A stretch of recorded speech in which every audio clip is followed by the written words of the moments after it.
Good evening. Welcome to WSBI, your resource for success podcast program, where you get to meet inspiring women-owned businesses from across the country. And now, for your host, Kimberly McLemore.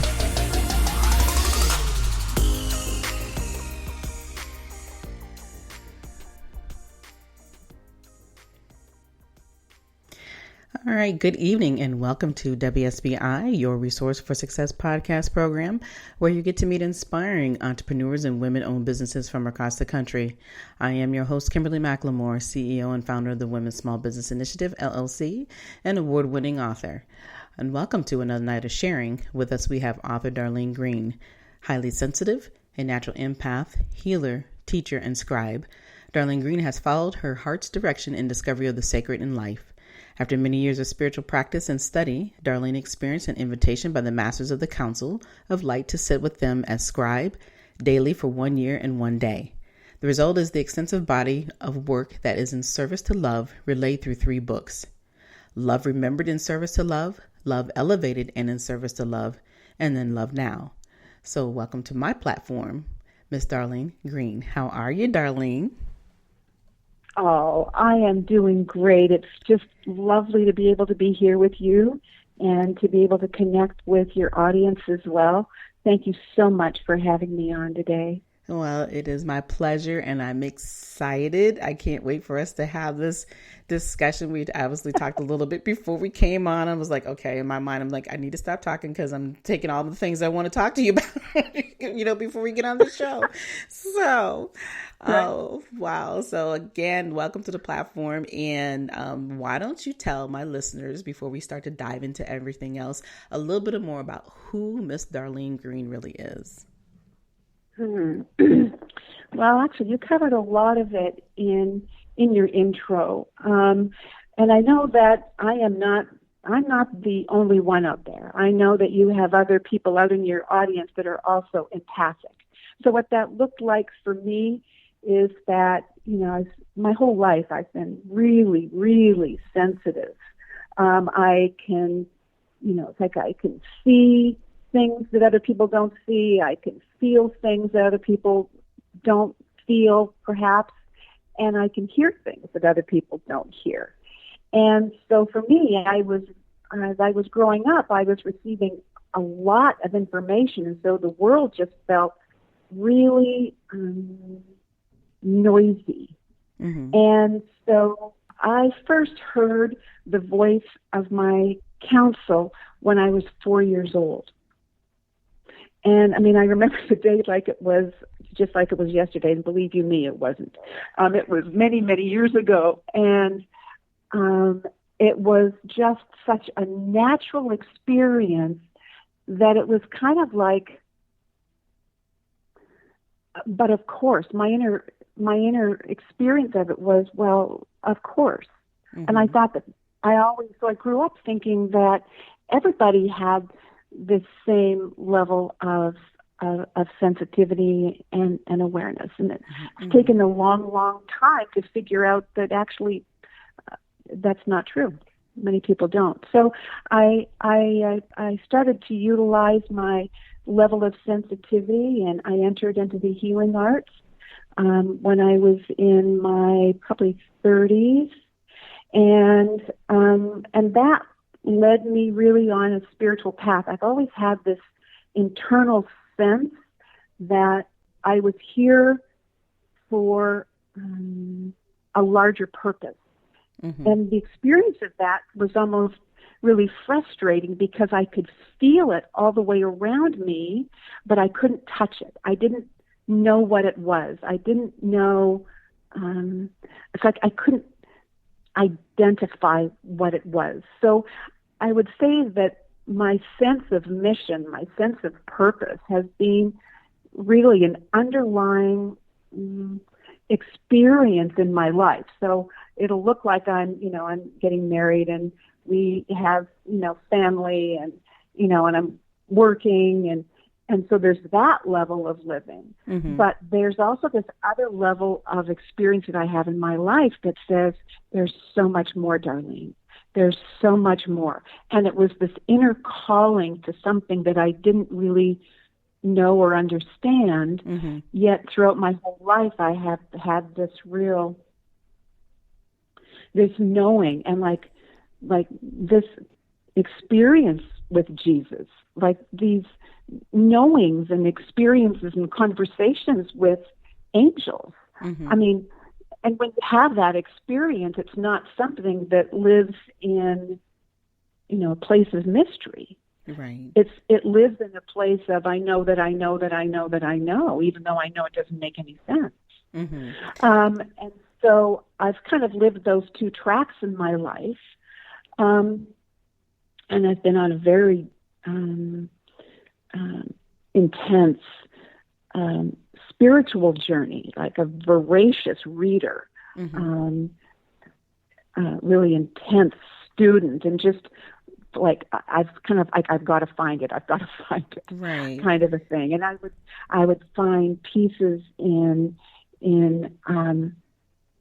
different in healing. I'd find pieces, and then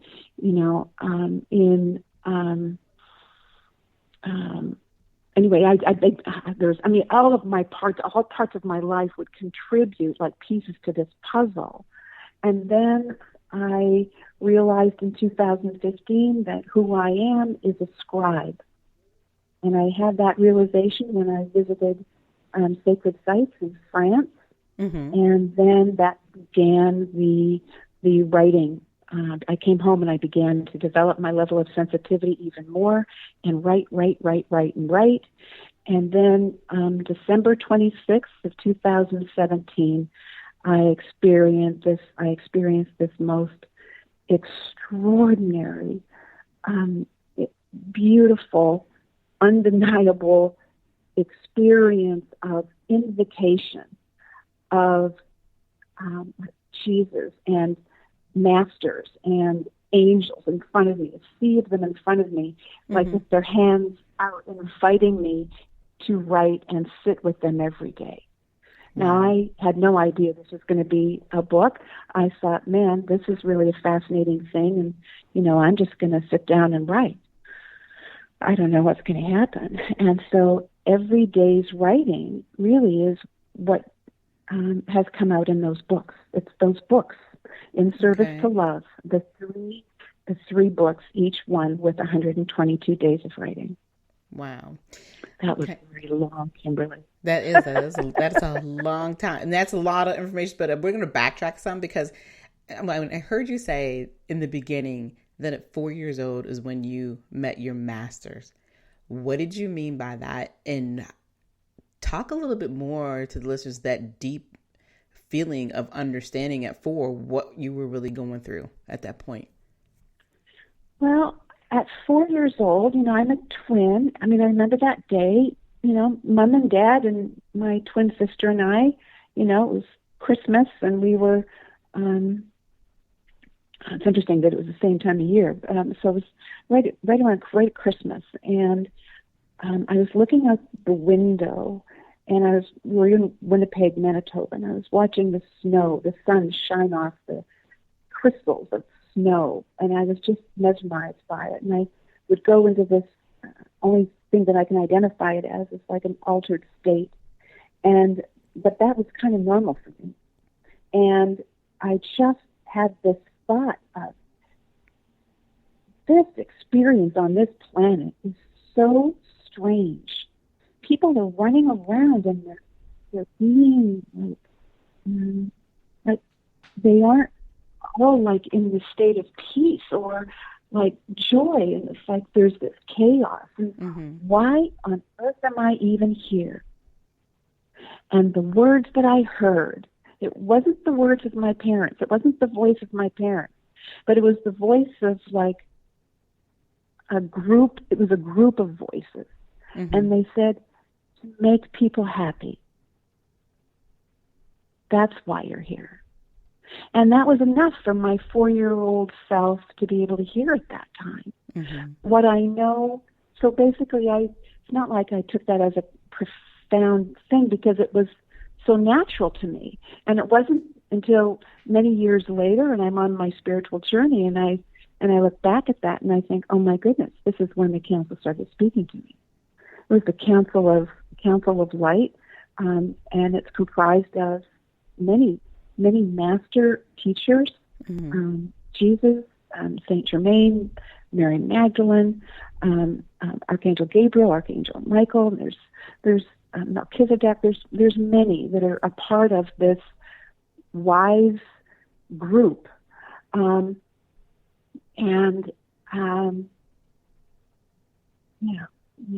So wow. That's pretty deep. For 4 years old, that's very in-depth understanding of that, what your purpose was and why you were there.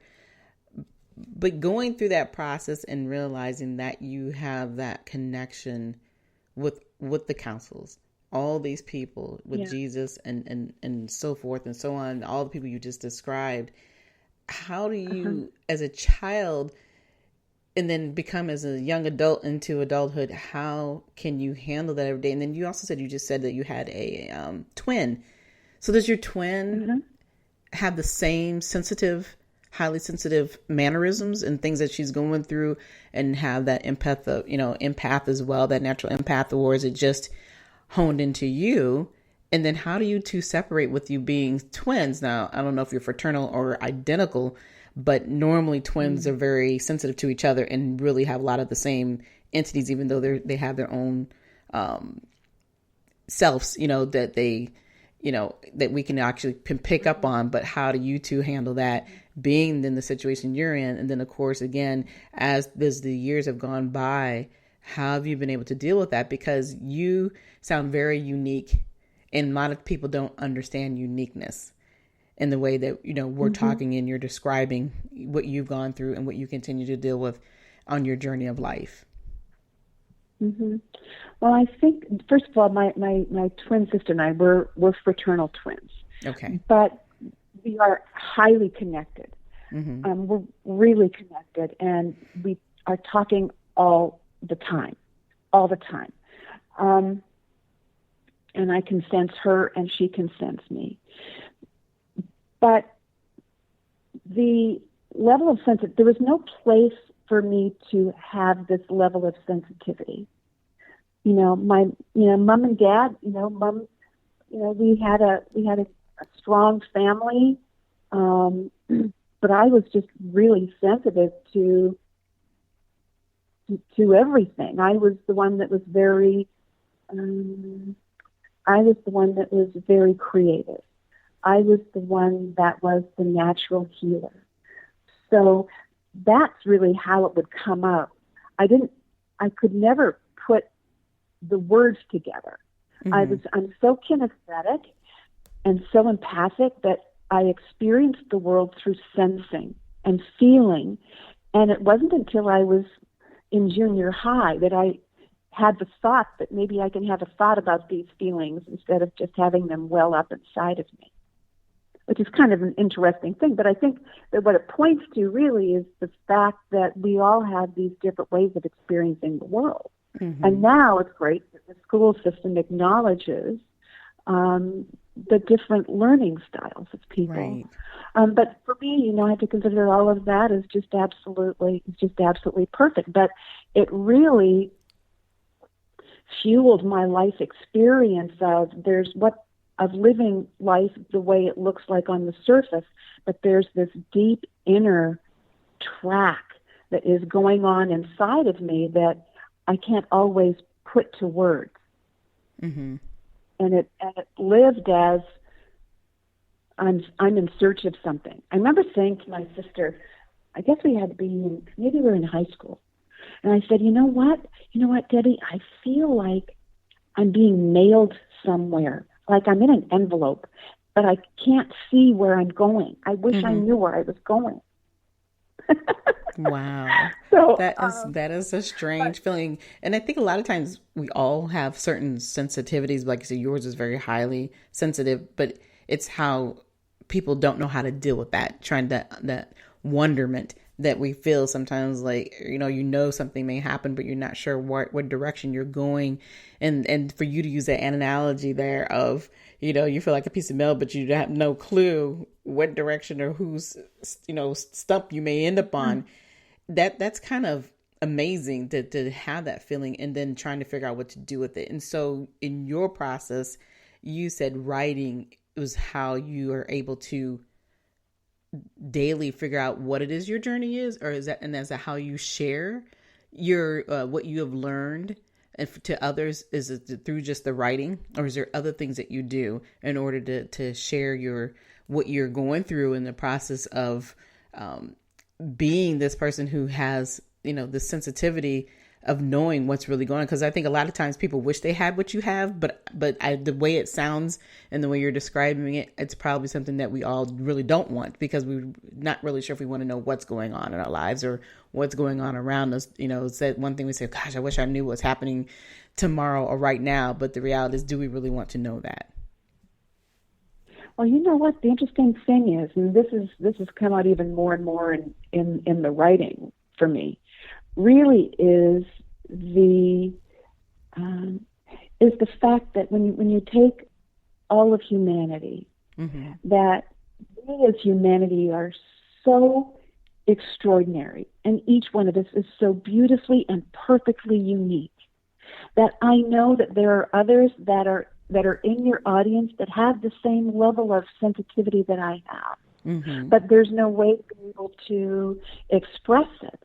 And I'm thinking maybe one of the gifts of my story, maybe one of the contributions of my story is to be able to trust who it is that you are. It's like trust that life knows how to live. Trust that not every flower is the same. Mm-hmm. And trust that there's perfection and contribution that each one of us has that is, perfect for each one of us. Mm-hmm. And I think that I struggled, but my struggle has allowed me to be able to support, like my nieces and nephews and the children of our family, mm-hmm. that are also sensitive. Maybe they aren't as sensitive as I am, or maybe their sensitivity shows up in slightly different ways. Mm-hmm. Like I know for one niece, she was having difficulty in studying, and I said, well, do colors mean something to you? She says, yes, I love colors. Well, start taking your notes in colored pen. And I know for me, that helped because I register with color. Color speaks to me. Mm-hmm. And so by taking my notes in colored pens, I can recall the colors. Wow. And so you see, I'm able to translate now that high level of sensitivity into life to be able to expand my experience here. And it's interesting that really is the message from the Council of Light. And at the base of the books of In Service to Love, mm-hmm. is this extraordinary message that says who you are is love.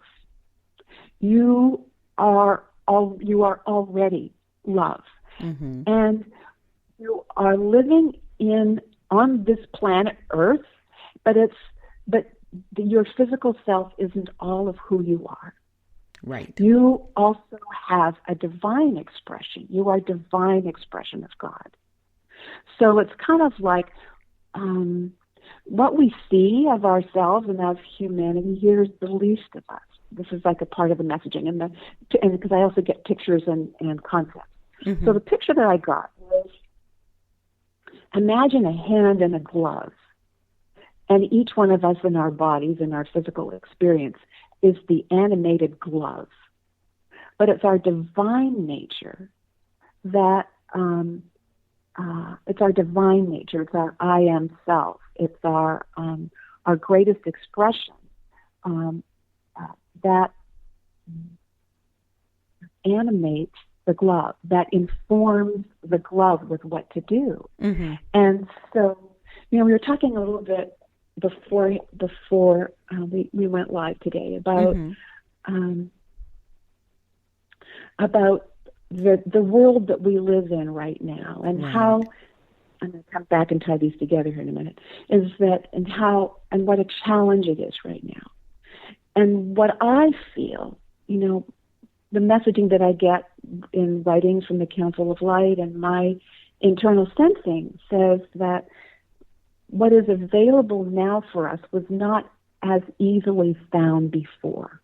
That as we've gone through this really difficult time and this challenge and this period of loss and this, I told you I kind of went through a grieving period when we went into shutdown with COVID for the way that life used to be. But what I also see now is the experience beyond loss that says there's so much more that's available. And I think that the invitation right now is for us to express in our wholeness. That means when we have the opportunity to connect our human self with our divine self and live in that space. Mm-hmm. Right. And yeah, because when we were talking earlier, I even expressed the fact that I believe that it was a moment for us to kind of brought us to our knees and made us go back and look at the things that we should be thankful for, what life is really about. Is it really about the material things versus what's really going on within inside of us and what's around us? So what is your thought process of what happened in the last year and a half here or so? What do you feel the real purpose of that was for beyond what you just said, and and understanding that there is definitely more to life than just how we have been dealing with this rat race every day. But what do you truly feel in your sensitivity that you think was happening, and why do you think it happened, and how do you see us going forward in our future? Well, what I see is, first of all, stand back a little bit. We all have our own personal experiences that's lived through our personalities, but stand and all of those are true. And stand back from a far different perspective, like stand back, kind of like taking a look at the earth from space. Mm-hmm. And what I see, and all of my messaging has to do with really, this is an evolutionary process of humanity right now that we are experiencing. Mm-hmm. We are experiencing on this planet a shift in consciousness, a shift from separation consciousness that really is governed more by opposition, right, wrong, that kind of a thing, control and manipulation. And I believe that the new space that is opening up that's inviting us now, because humanity can only evolve. It doesn't devolve. Creation does not devolve. It only evolves. So if we take a look at humanity is evolving. Mm-hmm. So each one of us has this new space, like the door to the birdcage is now open. Mm-hmm. So now what can be possible as we move into what is next available for us? So I believe that it's a natural expression of the evolution of humanity, and that each one of us as individuals has an opportunity to be able to live our greatest life now. Mm-hmm. But it's no longer based from separation. It's really based from a stance of unity consciousness. And that unity consciousness says none of us are healed until all of us are healed. Yeah, I absolutely agree with that. And that seems to have been the struggle for many, many years. And like you said, it's the part of accepting and saying this is what happened. Because if we don't know what happened in the past, how can you move forward? How can you continue to heal? But until we do become one, we're always going to be struggling to figure out why these constant things are going in the same circle over and over and over. And I agree with exactly what you just said. I mean, it's been an issue. It's always going to be an issue. The things that are constantly going on in our world that we live in our country today, it's just, I've gotten to the point where you're so sick of hearing it, but we hear it so often that people aren't really registering with anything anymore. And until you start looking at yourself, and then when you start to realize that you're no longer listening to your own voice, you're listening to all the things that influence you outside of self, I find is a huge problem with people. We have so much influence. We have so much conformity. And even when people know that they're wrong, and even when they're hearing things that are wrong, they still would go to that side knowing that, until you heal, until you say that this is wrong, you're never going to ever get past that point. So they're constantly bumping up into these walls, and it's not just the individuals, but as individuals is weird. There's so many of us that make this world that we live in. That's why we're all constantly bumping into each other for the same topics, the same issues, beating each other over the head because of the way we look, because of, this or that. And it's the way you're saying it, it all makes sense. And I think we already know that. But when is it when people are going to learn to start thinking for themselves instead of constantly feeling like if you're not following the crowd and following the group, then there's something wrong with you? Well, I think that following the crowd is a pretty low bar. The following the crowd does not ask us to show up. Mm-hmm. And I think that really is the time right now. It's like I can declare to show up. And I mentioned before that there was, as I was sitting and kind of thinking, meditating about our time together, there's something that came up about vision. Mm-hmm. Because I know that in some of your writings also, you talk about supporting women, supporting businesses in following their vision. Mm-hmm. May I read a little bit about what it is that I Sure. got? Absolutely. Okay. Vision can be a business plan, or it can be your greatest and most authentic expression. Where do you find it? Not only in your best thoughts, but in sensing your heart's mission. Your vision is nothing less than your soul's opus. Connect with your vision, knowing that your greatest self, your divine nature and I am presence operates in your life beyond your awareness. The journey of consciousness is connecting with your divine nature on purpose in order to become. And becoming is the term for living a life that's in alignment with your inner calling and expression. So rather than living from the outside in, I believe that the calling is that now's the time to really be living from the inside out. Mm-hmm. And when we live from the inside out, we have the opportunity to listen to our highest self, our best self, and then bring that into the world.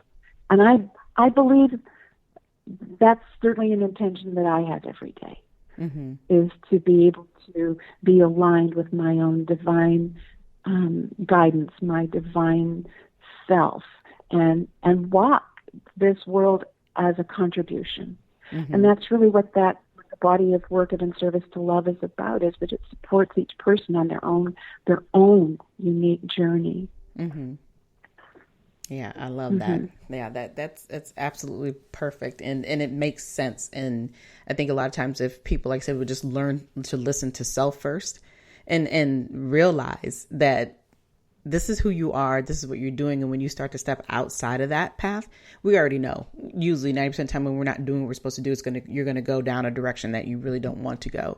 And sometimes people can't be pulled up out of that because they've gone so far into it until they hit rock bottom. And then they have to come back to reality again and understand that, you already knew, what the answer is, but you have not listened to self. You have not guided, the guidance that's been given to you that we all have that path. And it's so easy to walk off of it because we think we have the answer. We think we know everything. But at the end of the day, when you're walking on that right path and you're here for the right reasons and you're doing things for the right reasons, life does become much more easier, and you're more sensitive to understanding who you are versus what everybody else is telling you who you are and what you are and how you're supposed to be. And what you just said was profound, and it makes sense. It makes sense to me. I'm sure that there are listeners that it makes sense too, but it's about truly understanding the inner part of you and listening to that guidance that you're given every day and asking for that guidance that God has provided for you. Is how you handle it versus allowing those from the outside, like you said, the outside world, instead of listening from the inside out. So, it's amazing that they hear your story and hear how you as a healer and a natural person of empathy, the things that you do, you're right. You're not the first person who's come on my show and has talked about, but there's none of you are the same. I don't think I've ever met anybody who has the sensitivity that you guys have and the understanding of your spiritual side, the way that you do. I have not met anybody who's done it the same, even though in a lot of ways you guys are the same purpose about, this stuff. And the way you describe is the service to love. And a part of that is really truly servicing and loving yourself so that you can provide that on the outside to the world the way that it should be. But I want you to talk a little bit about the books. You have 3: Love Remembered, In Service to Love, Love Elevated, In Service to Love, and then Love Now. Can you tell us a little bit of description about each one of those 3 books? Well, each one of them represents 122 days of writing. So the first book of In Service to Love, which is Love, wasn't that funny? Just like Love Elevated or Love Remembered. Actually, it's right in front of me here. I forgot it for a second. Can you imagine that? Anyway, so it's Love Remembered. I'm just filled right now with so many, with a lot of information. It kind of comes in like a fire hose sometimes. So Love Remembered is my journey of the first 122 days of writing with the Council of Light. And in that process, I had to be able to begin to identify where I get in my own way in my life. Where are the belief systems that I don't even know that they are existing? But where are the belief systems that no longer fit me that are running my life? Book 2 is about taking that level of awareness and moving it into action in life. And then book 3 is about living from the space of enlightenment. And it really is something that it takes energy to not be in like the collective consciousness. It takes energy and intent to be able to be all of who we actually are. Mm-hmm. Wow. So they're all connected, and it's not like this book is not linear. Mm-hmm. It's a process of experience. You will experience the Council of Light yourself when you read this book. Mm-hmm. Or this body of work, and it resonates with each person and meets them where they are at. Okay. So if it's a body of work that speaks to you, it will move you. It's not about just me. It will move the reader on their own path as well. Wow. Yeah. And you'll find life opening up and synchronicities. Okay. So I know that you've had people ask, well, I feel like you, or I think I've been where you're at. How do you respond to these individuals who think that they're highly sensitive, but really not sure how to handle it or what the steps that they need to take in order to really hone into their sensitivities? Okay. First of all, there's some very simple rules for anybody that is highly sensitive or even experiences anxiety or something like that. Mm-hmm. The first thing is to be able to be fully present. And by saying, I bring all parts of me present here and now. I bring all parts of me present here and now. I bring all parts of me present here and now. Did you feel a little bit of a tingliness going on there? Mm-hmm. Yeah. And that really is the experience of all of your awareness coming into one spot, which is where it is that you're residing right now. And then you can choose to, every day, you can say, I choose to be love. I choose to be clarity. I choose to be compassion. I choose to be peace. So you've set up an intention for how your day is going to go. Mm-hmm. And it'll be fascinating. Once you begin to do that, you'll notice how the experience of your day will absolutely shift because you are declaring how it goes. Mm-hmm. It sounds very simple, and it is. But when somebody is really empathic and your attention is way out in the world, the experience is one of chaos when you're in the outer rings of a hurricane. Mm-hmm. Right? So it's about bringing your awareness into the very center. Begin to look for your own space of stillness. I bring all parts of me present here and now. And then you create how your day is going to go. I choose to be love. I choose to be clarity. And you walk your day being as present as you possibly can. And at the same time, release everything. I release everything that no longer serves me, so that I may express my soul's voice fully. Mm-hmm. I choose to live my greatest expression with contribution, ease, grace, joy, and peace. And then you begin to live through your own sense of inner knowing. Wow. And that's kind of a short version. Yeah, but it's relaxing. It's relaxing and it's affirming.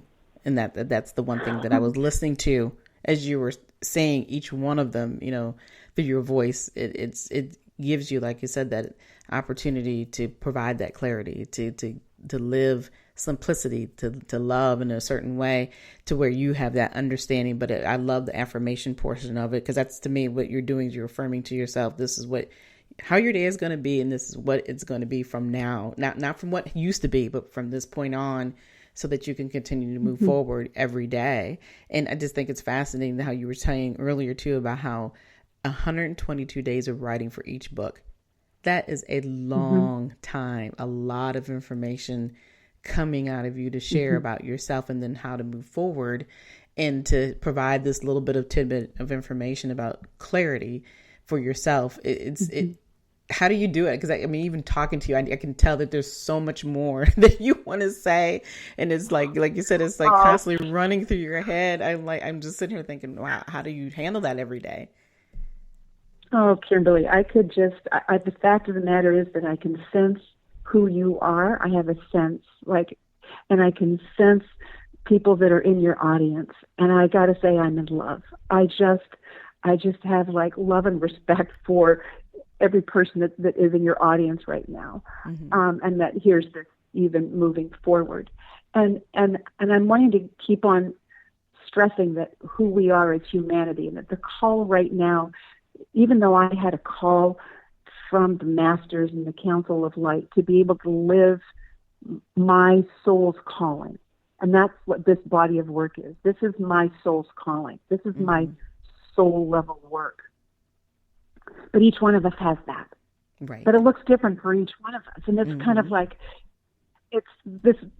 my intention would be to say, shift your awareness to what your soul's voice has always been communicating to you. Mm-hmm. If you've placed any of your dreams, any of your hopes on the back burner, I'm wanting to encourage you to revisit them, because they're ready to be lived right now. And you don't do that by looking back. It's by saying, I choose all of me right now. I choose my greatest life right now. And you see, the thing is that life begins to get easier when we do that. Mm-hmm. Because life is difficult when we're living who we aren't. Amen to that. Life gets easier when we live who we are. Absolutely. And so this whole process is about beginning to live the greatest and most authentic life possible as we move our perspective away from the chaos and poor behavior of collective consciousness, and say, no, that's not a reflection of me. I choose to shine the light. I choose to be the contribution that I came here to be. I choose to live my soul's voice here. And each one of us has that. It's not just me. Mine shows up in this particular way, right? Right. We all have it, right? It's connection with family. It's, some may be, a beautiful space that's held of compassion. Others are, a space of inspiration, a space of clarity and direction. It's like the world is designed for each one of us to be able to live our best. Right. And we can only find that as we move inside and begin to listen with new ears and see with new eyes. Mm-hmm. Absolutely. I agree with that. Yeah. Like you said, it's about looking from the inside versus from the outside in. Absolutely. Mm-hmm. Wow. Well, like I said, we could continue to talk forever on this topic because it's important. It's something that's necessary. And like I said, the world being in we were in such turmoil and still are to some degree. And it's because of humanity, because people need to learn to come together. They need to learn to look at self and realize the things that they're doing and that they have a choice. And that's really what it's about. And like I said, we can all live better lives, but I think it's all about the choices that you make.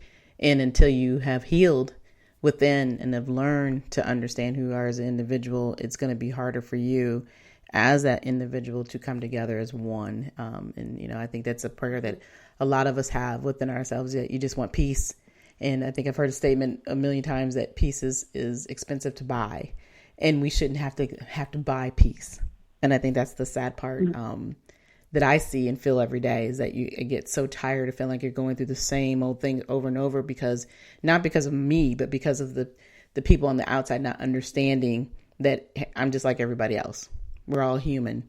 We all have certain things that we want. And the basis of it is love, connection, being, respected for who you are and what you are, and just having peace, that every single day peace. And I think that every day. I'm sorry. And it's possible. It's absolutely possible. And it's like who it is that I am is not conditioned by other people outside of me. So what I've learned to do is be able to identify that as somebody else's journey, not mine.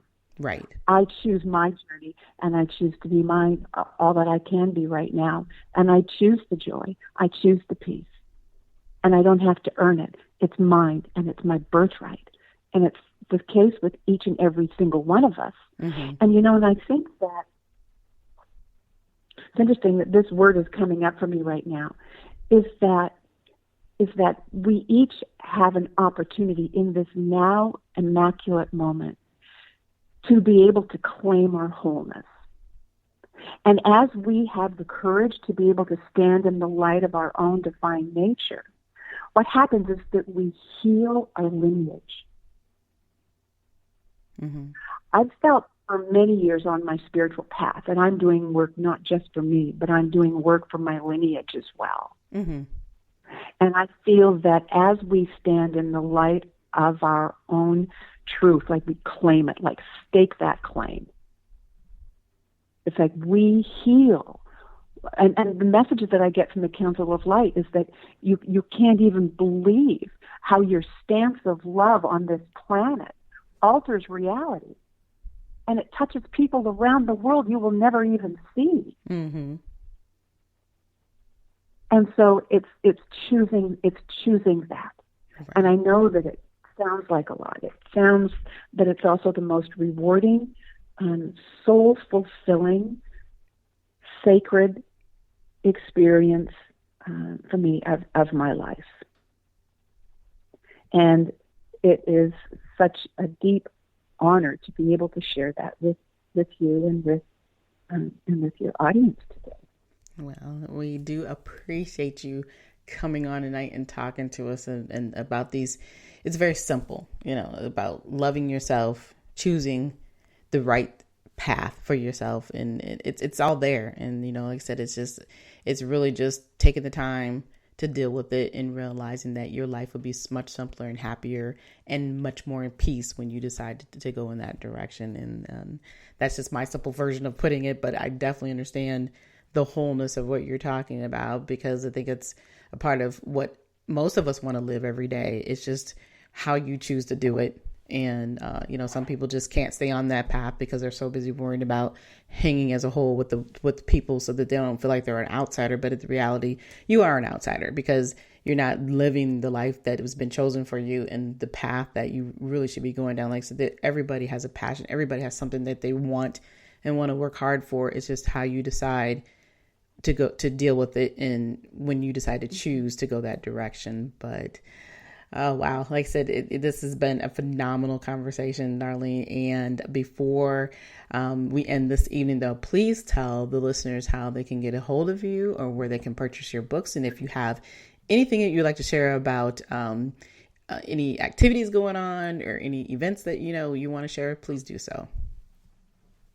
Sure.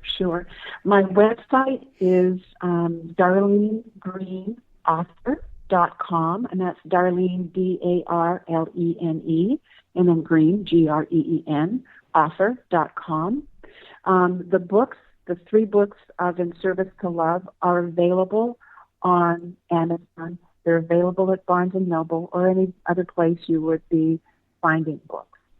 On my website, I have got some blogs, and I also have, it's pretty much a monthly group call that's available. It's called A Conscious Conversation. Mm-hmm. And it's for people that want more of this kind of a conversation. What happens is that if you choose to participate in a conscious conversation, the next one is scheduled for July 15th at 6 o'clock Pacific time. And they typically go about an hour to an hour and a half, depending on what's happening. But what happens is that I speak from the perspective of the Council of Light.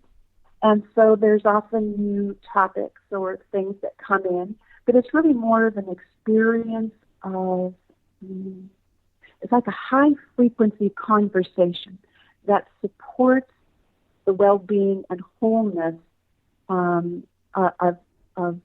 each participant, and that certainly is the intention. So it's not like it's just thoughts. It's just, well, actually very much the way our conversation has been. It's been filled not just with ideas, it's been filled with a sense that goes beyond that. And that's what a conscious conversation is about. So you can learn more about that on my website, darlenegreenauthor.com. And I have social media platforms as well, and you can get to those on my website as well. And so if you feel at all interested, email me at dg@darlenegreenauthor.com, and I'd be happy to send you the Zoom link for the next conversation. All right. Wow. That was awesome information. Thank you for sharing that. And do you have any last words for our guest this evening? Or for our listeners, should I say? This evening, sorry, go ahead. I do. And that is, and I'm going to do a reading here. This is from the last page of Book 3, which is In Service to Love, Love Now. Okay. And so this is from the Council of Light.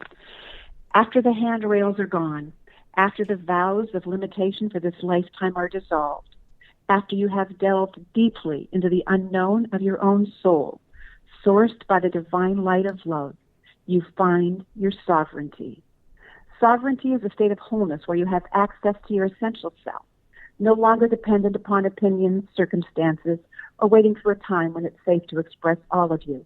You ultimately find yourself as sovereign, and you realize you have become. You stand in wholeness, radiant, emanating the light of the divine, diminished by no one and no thing. In the peace, magnificence, and stark realization of the moment that you have become, you walk within the light of your wholeness. And now what, beloved? What becomes possible when one is love now? Love that. Perfect way to end this evening and segueing to the total end of the show for tonight. Oh my gosh, Darlene, that was wonderful. Thank you so much for joining me this evening on my platform and sharing your story. And for those listeners, if you're missing the live, you can obviously go back and listen to the replay, but you definitely have to come back on and listen to Miss Darlene Green, who is the author of In Service to Love. She has 3 amazing books: Love Remembered, In Service to Love, Love Elevated, In Service to Love, and Love Now. You definitely need to listen to this. This is something that we all really need in this time and place in our lives, is some humanity, people learning to serve with love. And that means serving in love within yourself. And of course, that always leads me to the listeners to think about, what do you wish existed for yourself? What are your dreams? How are you going to turn those dreams into your goals and learn to do what you were created to do? That's something I always talk about. And so if you're willing and you want to have that conversation, you can reach out to me anytime at Kimberly, WSBILC at gmail.com, and we can chat about these things. And of course, as I always say, if you want more of your resource for success, you're more than welcome to donate to support the podcast. And we have the Cash App, and it's $, and then KMCLEMORE, or go to www.wsbillc.com, which is the website. You can donate directly from there. And again, we like to thank you all for listening to us tonight. I want to say that we will be, I'm usually here every week. And so for the first time during the summer, we are going to not be around and will not have any live shows throughout the summer. And obviously there's always a reason for everything, but I've been sworn to secrecy that I cannot talk anymore about what's going to be happening. So just know that you're more than welcome to obviously go back and listen to all of the 200 something interviews. We have over 200 interviews on all of our platforms. Of course, you can go to iHeartRadio. You can download our mobile app on Google Play, or of course you can listen to the podcast wherever you always listen to your podcasts. But just remember, we will be back. And until then, though, please enjoy the rest of your evening and good night. Good night, everyone. We will be back next Thursday evening at 7 p.m. Follow us on Spreaker, www.spreaker.com/user/WSBI. View our new WSBI website anytime at www.wsbillc.com and on Facebook, Twitter, YouTube, LinkedIn, and Instagram.